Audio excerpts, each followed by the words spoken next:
He built an empire from a blacksmith's forge.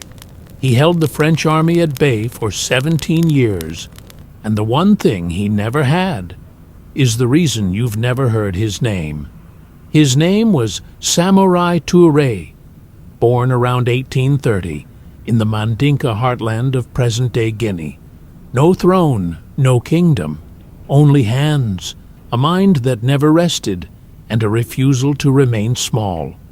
In the 1840s, he sold his labor as a soldier, traded his service, one gun at a time, for muskets. He watched how armies moved, watched how treaties were made and broken. By the 1870s, the watching was over. He had built a state from nothing, the Wassoulou Empire, stretching across Guinea, Mali, Côte d'Ivoire, and Sierra Leone. His method was not chaos, it was architecture.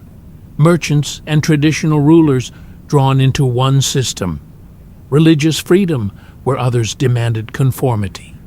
An army of 30 to 40,000 men, disciplined, mobile, armed from his own workshops.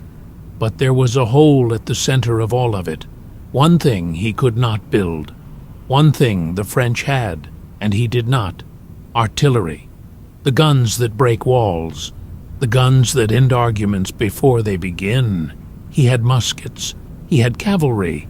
He had 17 years of refusal. He did not have the one thing that cracks a fortified column. When the French arrived in 1881, they expected West Africa to fall in months. He gave them decades. He negotiated, played the British against the French, retreated eastward, not in defeat, in design, with his entire people moving beside him. Every year the stakes climbed, a capital abandoned and rebuilt. His army grew leaner. The French sent more men. They had expected a kingdom. They found a ghost that would not stop moving. In 1898, the absence caught him. No artillery, no walls left. Samori Touré was captured, exiled 2,000 miles from the red earth that made him. He died in Gabon in 1900. They called him the African Napoleon.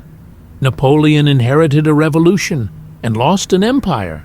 Samori built an empire from a forge and lost it only to the largest colonial power on earth. He was not a Napoleon. He was something Europe had no name for, a man who refused until his last breath to be a subject. Don't forget to like this video, subscribe.